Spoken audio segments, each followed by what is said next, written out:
All right, everybody, so we've officially finished Italo Calvino's books for the time being, and I feel it kind of as an incentive to sort of go a little bit further in that direction.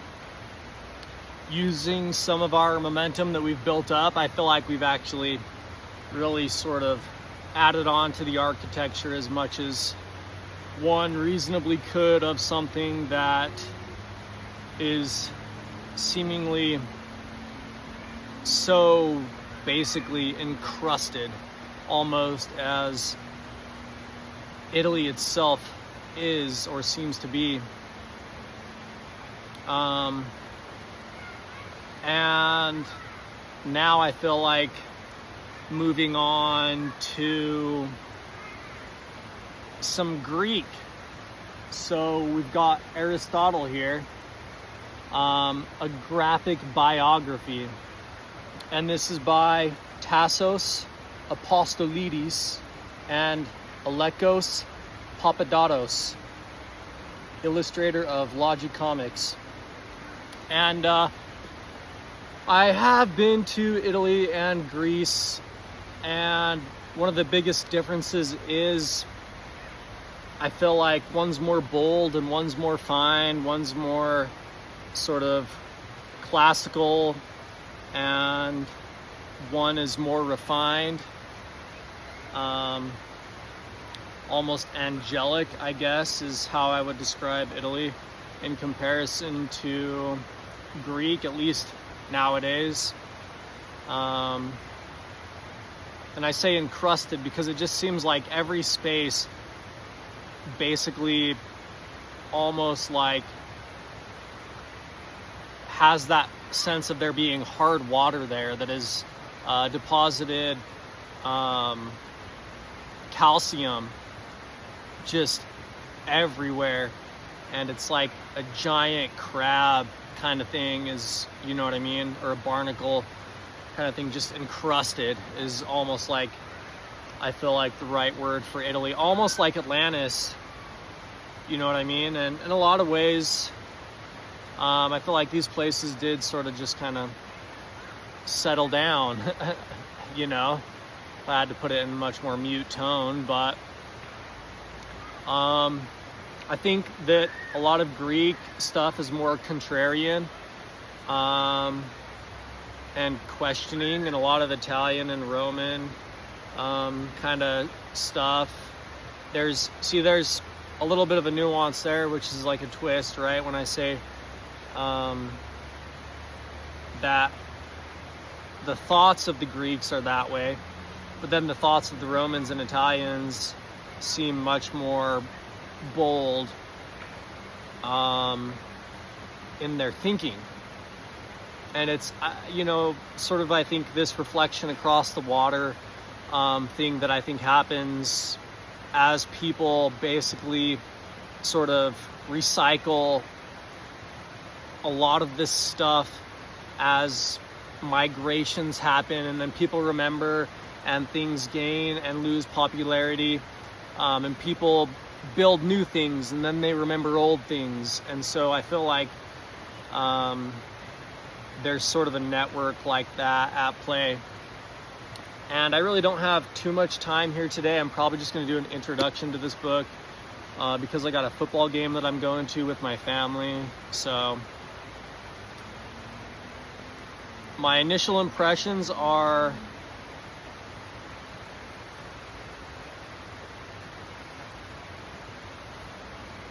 that I feel like it's very well put together. Hardbound books are a little bit of a different read to me than,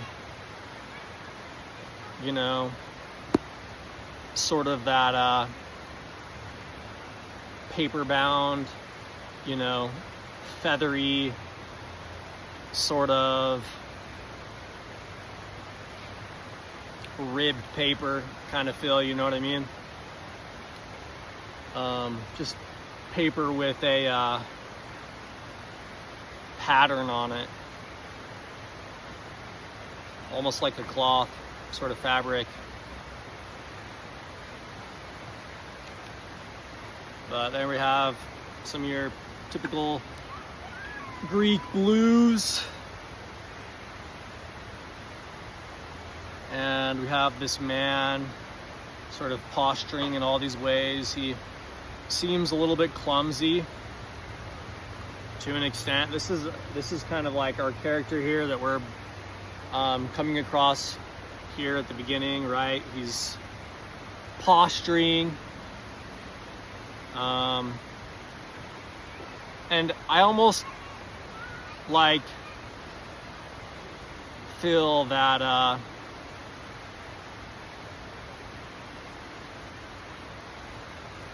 the right word for this guy right now is like an idiot savant. It's like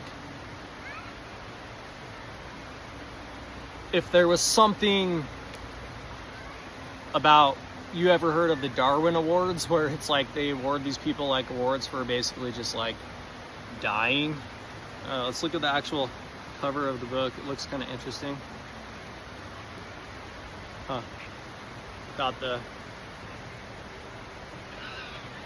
paper on it. Got some people on a hilltop, and our man up there seated on some crumbling ruins with some pottery, and everybody's just kind of hanging out. Seems a little bit loose kind of character. Like I said, has like that idiot savant kind of whimsical nature about him almost.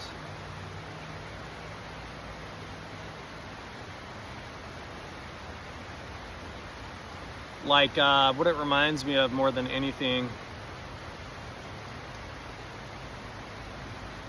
is almost a cartoon. It's like he has a lot of plot armor.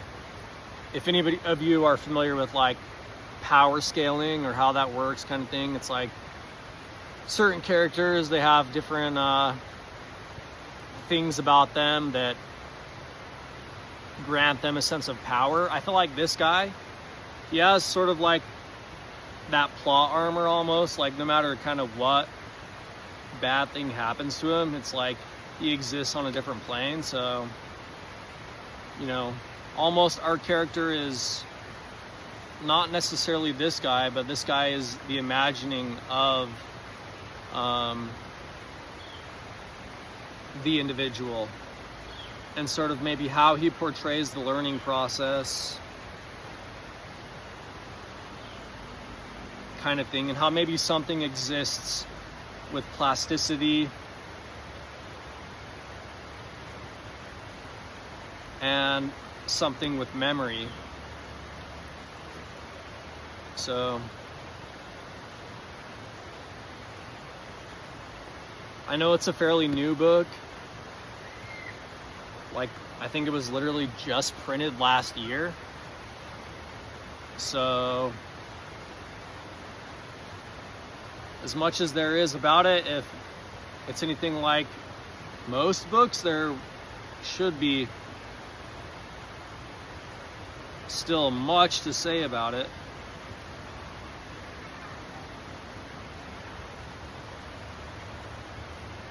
The guy reminds me of like character design itself. Like if you could somehow have an assistant or a delegate that is fictional, but somehow you're playing a game, and he's there to just sort of stand as something that you can sort of maybe gather water from or something at different times if you wish. But in no way will he interfere with you trying to basically just proceed on your own forward, in a sense.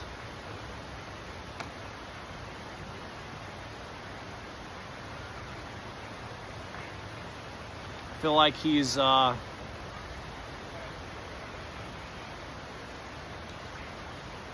portrayed as a very soft individual.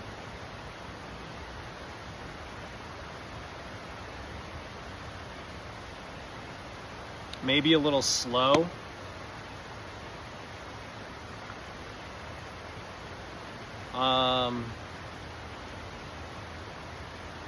Maybe a little nervous though. And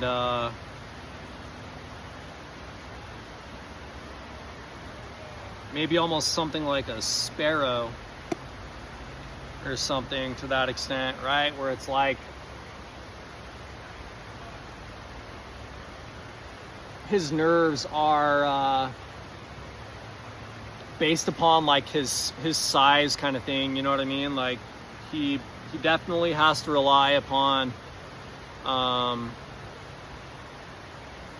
maybe images more than anything, because I think almost something inspires memory more than anything, and I feel like this character relies on a lot of memory, but I think which means he relies on a lot of images that sort of allow him to maybe have an ego without ever even noticing it, because then the images themselves are so constructional that they basically have no purpose at that point. It's like a raw image that harbors almost no intention other than the idea of like a process itself, you know what I mean? And this is sort of my, like, am I just describing what I see, or have I taken a glimpse, and am I looking at different pictures and different images and saying all this, or am I looking at one image? It's kind of all of that, you know what I mean? And looking away and trying to see what stays. You know, and then in some way, maybe this sparrow has a very big nest.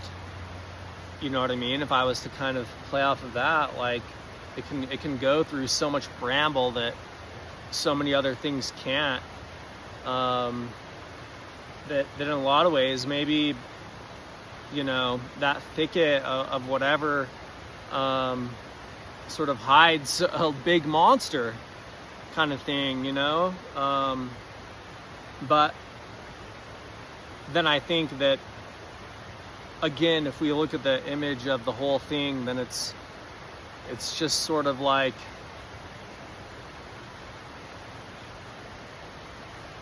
an egg, or, you know, looking at that large bramble that like a sparrow would be the resident of. It's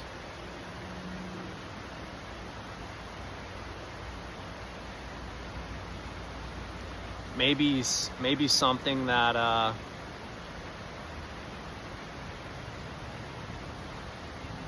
I don't know, doesn't see the light. You know, it's like, as much as you'd think that something woody and natural and whatever would be something that would be a character of the sun, I think that at that level it's much more of almost maybe something that's dense and ignorant, and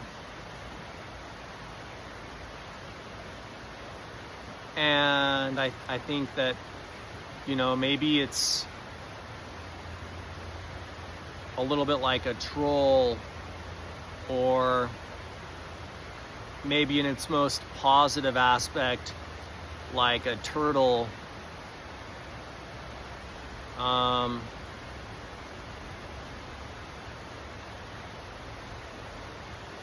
Which, you know, all still kind of like harbor that same kind of thing. And I think maybe what it turns into is probably up to what we try to grab onto. You know, I'm sure there's a little bit of a matrix kind of in there, and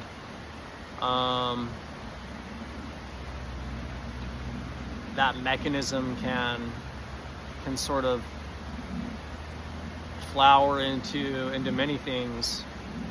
I mean, maybe even a great tree, even kind of something that actually takes root inside of a place like that and sort of combines the efforts of all things to just sort of grow up.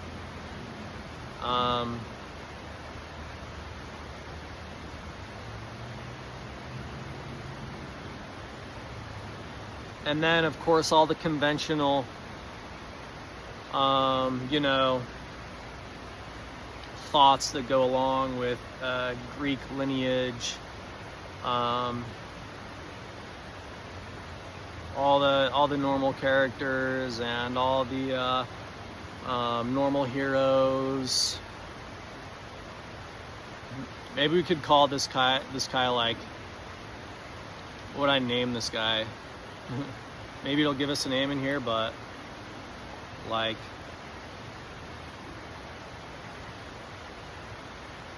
I almost want to just call him like Finnick.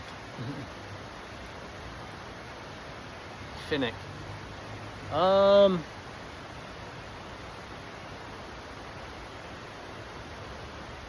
You know, or maybe we again are able to sort of,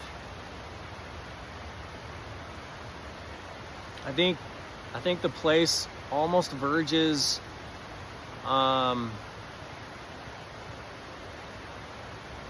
again just on the side of everything almost being for nothing. Like there's like a very nihilistic sort of attitude about sort of being in that bramble, kind of like with this character.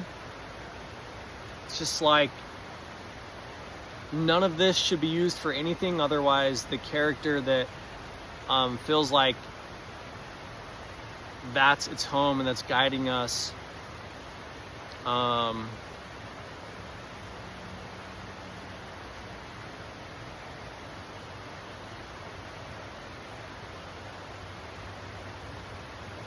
sort of loses its confidence, loses its character almost. And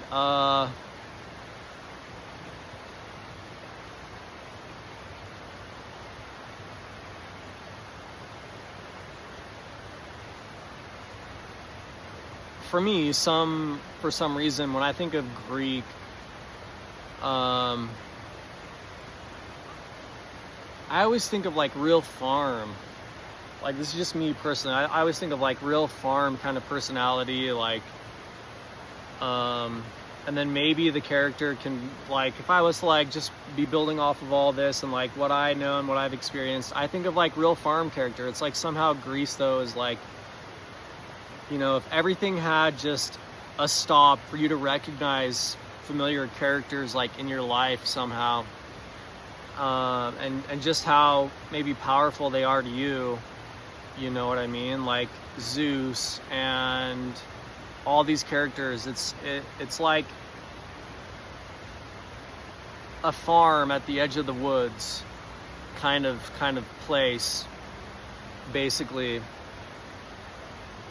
And there's all these, you know, characters that sort of take their place. And maybe if this does grow into sort of a tree, then maybe this sparrow can sort of become like a wise owl, you know what I mean, in a nook kind of thing. And I'm sure that maybe in a lot of ways that seems like, I don't know, an ending that doesn't seem so glorious.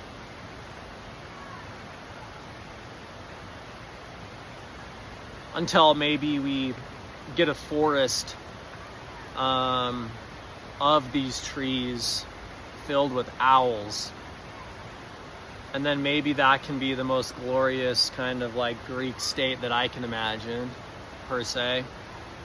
And then maybe they found some romance even in that place. And then I think maybe the place can settle down and find a lot of colors other than the ones they're associated with, and be full of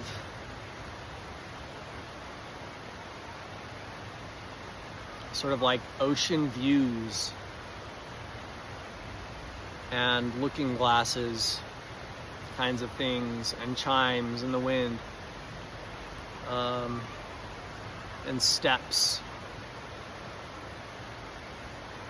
And then maybe if we play off of our whole Italian sort of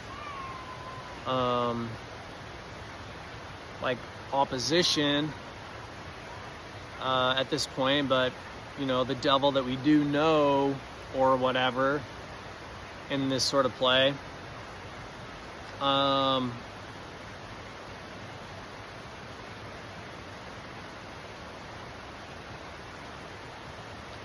maybe at that point in time, I think we can really take the Roman state and look at it as like a pig or something. You know what I mean? Like, that's been on this journey with us, as much as it was in the woods to begin with, that while we were on the farm. As soon as we've kind of gone this other path, then it's like all of a sudden I just imagine the Italian state as like a great pig. And then this pig sort of, as this Italian state goes further, becomes the human and starts that whole idea of, I think, something operating inside a great machine like a crustacean, until we can sort of repeat the cycle of coming across something from another place that sort of maybe forms this triangle that has memories of maybe Italy more like being birds. And as we do that, we can see maybe, you know, the pigs fly, so to speak. And, you know, we can change places. And then maybe something that was so soft could have found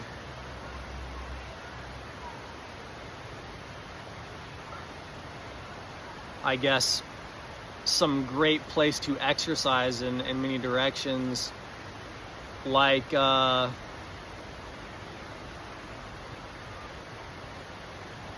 these barbarians have basically just created a labyrinth, sort of, in the Badlands.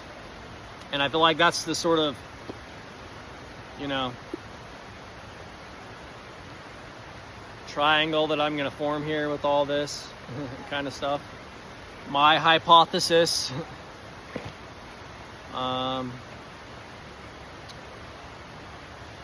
If I was to play Pythagoras. But anyways, I got to go. So I'll see you guys later. And thanks for checking out the show.